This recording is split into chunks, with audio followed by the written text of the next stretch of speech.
Chamgei tupchosyekchuk en Yahshua Messiah. Ngesomane kitabutab komong'u kurgetab 20 kenyoru ng'atutik 10. Ng'atutik 10 ko summary chebo ng'atutik chekikoi Kamuktaindet nebo Israel ne kainenyin ko Yahweh, kiboitiondenyin Musa. Ko ng'atutiet agenge nemi ng'atutik chuton kenyoru en kurgetab 20 koitetab 16 nemwoe kole amebaorienchi chitab kokweng'ung en lembech. Komong'u kurgetab 23 koitetab 1 komwoe kole amemwaate ng'alek chebo lembech amonamgei ak kiptengekiot iigu baoriat nemobo iman. Naat en kanisosiek tugul komi ng'atutik che iyonchindos kanisosiek kole manyolu kiy sikomi chekitiitos. Ko ng'atutiet neng'olole ng'alekab lembech ko kanisosiek tugul kolele manyolu kemwa lembech, manyolu kebaorian ng'alek chemobo imanda. Miten tiendo nosome keker en yu ko ng'alek chemwoe ko iman, asome kekas.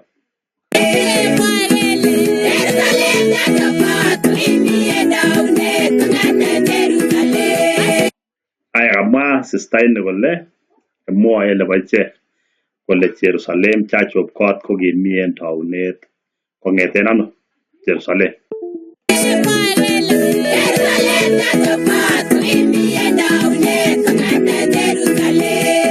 Ko kiit any nenyolu ketebengei, ng'olyondoni ko ng'olyot nebo iman anan lembeita nekinetisye en kanisosiek chebo Church of God. Ako iniker ng'alechuton kotogu kele iyoni koyonikab kanisosiek chuton bo Church of God Seventh Day, kou kanisetab Jerusalem Seventh Day Church of God, Zionist Seventh Day Church of God, nebo Mount Zion Seventh Day Church of God, the New Jerusalem Seventh Day Church of God, Jerusalem Assemblies of Yahweh, Genesia Daughter of Zion, Church of the Living Elohim, kurubisiek chon tugul chon kiinomen boisietab kiboitiot nekikuren A.M. Shumeka en kenyitab 1970. Kamwa kole togu kele iyoni bichuton, amoe ikere ot ele kitiendoi.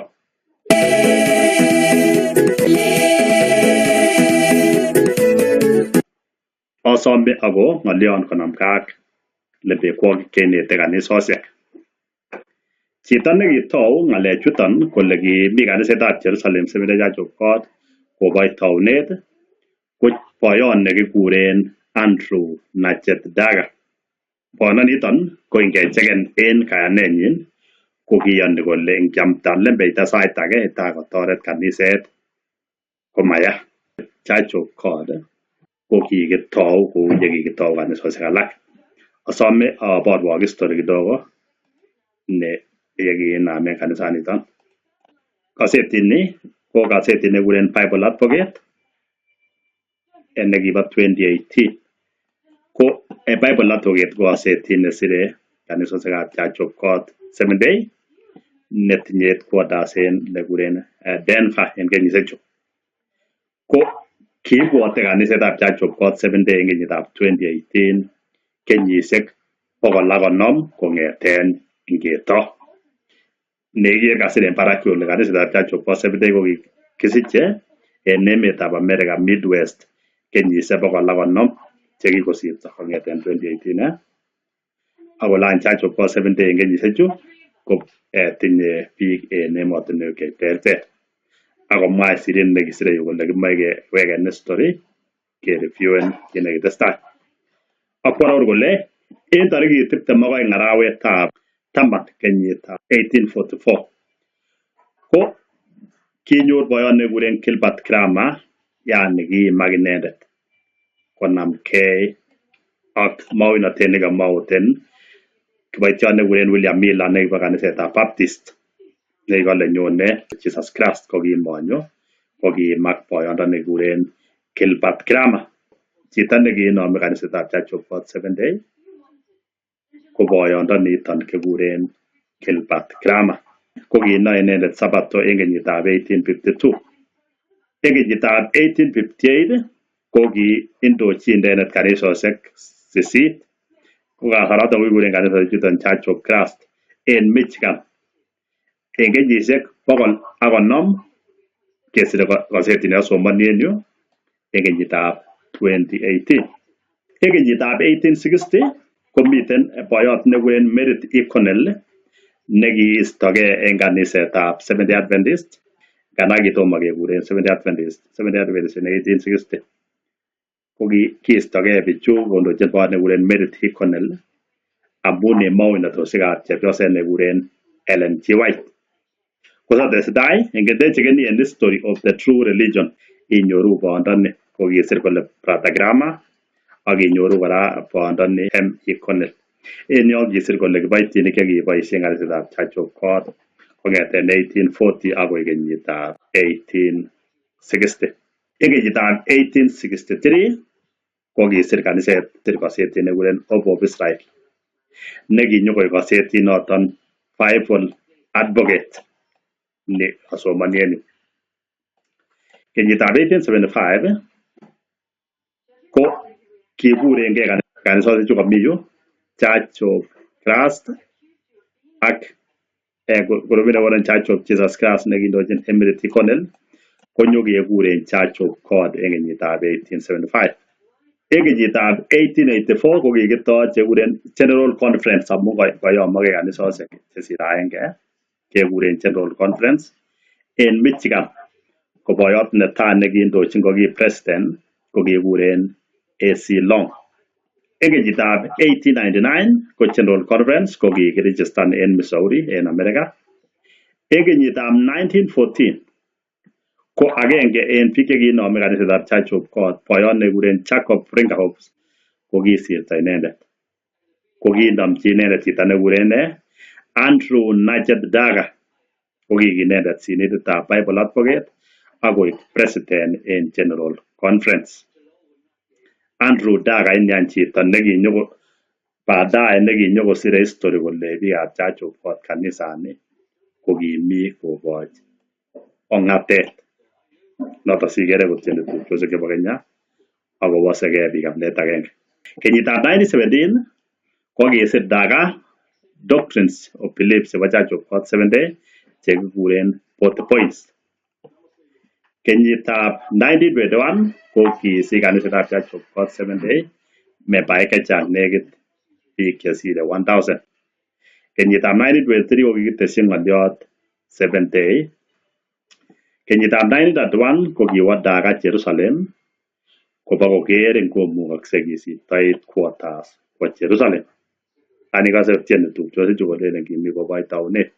Kenyitab 1931 yeki kang'alalen en General Conference ak kwa Daga iman Jerusalem kobo koker ngomukokse akowek en kenyitab 1932. Kenyitab 1933 ko kipcheak kanisaniton nekimi Stenbury en yu akopcheak kwo grupit age Salem. Kenyitab 1934 ko kiinam boyot nekikuren Albert Armstrong ko kiinam kaniset nekikuren Radio Church of God akosir kasetit nekikuren Plain Truth. Albert Armstrong nekinyokotoi kaniset nekikuren Worldwide Church of God. Kenyitab 1942 ko kiyomo kanisosiek chuton kwapcheak en 1933 nekomiten age Stenbury ak nekawo Salem. En kenyitab 1946 ko kial kanisosiek chekimi Michigan mbaret en yenekit nekikuren Owosso akonam nekikuren Spring Valley Academy en kenyitab 1948. En kenyitab 1948 ko kikiyai tuyet nekikuren Fairview, Oklahoma ko kiyai tuyet boisiek chon ak kesir plan nebo kituiyo kanisosiekab Church of God chekikabesio en 1993. 1949 ko kikiyomo kanisosiek chuton kabesio en yoton konyoko kangokiyomo kanisosiek choton kisipto headquarters kwa nekikuren Denver, Colorado akonyokotesat ng'alechon. Ko en nwokindo chekitupche ng'alechu tieni bichu kolelen kimi kanisetab Church of God koboi taunet ko ng'alek chebo lembeita. Kamole makosa kaniset kinam kobaten makosa konyo ketien tiendo nemwoe lembeita kou ye esio sirutik lembeita. Andrew Nugent Daga ko kiwendi Jerusalem en kenyitab 1953 Kikowa en 1931-32 kemoe kebet quarters ko kimaimugak. Kikiyokto chito nekikuren LD Snow ak yautiot nekikuren Robert Young en 1933. Grupit nekobo Salem Kaptiak. Kikawa boisiek choton yoton ko mabakonap lain ko kiwek America bichu akonyokomanda koba grupisiek chon kilelen bo kainutik.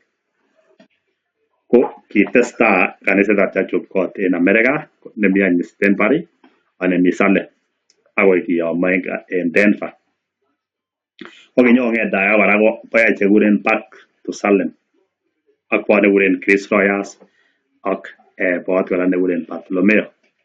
Ko ki en kenyitab 1951 ko kikonyo daga Nigeria konyo konam icheket ak family nenyinet miondo nebo typhoid. Ko kingowek America ko kibokotok en sipitali kele kimionat chepyosenyin ako kitou kele kibo. Ko en saet nekisab daga ko kisaa kole kamuktoindet ngot kosop chepyosanyin nyunet aboyoun boisiet en Jerusalem kou yekiamwaun.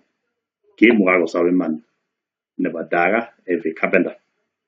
Ko kingakosop chepyosani, that was 1951 yon, konyokoalda daga tugukyik baadaye ak kwo koba kolumda Jerusalem Seventh-day Church of God en Jerusalem Israel en kenyitab 1953. Ko en kenyitab 1958 konam kong'alal daga ak boot nekikuren Edward Macharia Karuita nekibo Kenya. Konamgei ak kinyor boondoni en St Paul Theological College kosetit nekikuren Israel Watchman koker address chekimi koyokto barwet kwa Jerusalem kinam kiyokyi Mount Sion Reporters. That was 1958. Ko kenyitab 1970 ko boyo nekibore AMC Omega konyokobasan biik 284. Akotesantai kanisetab Church of God baka nguni. Lakini inyoru biik anyun akochut tiendo any.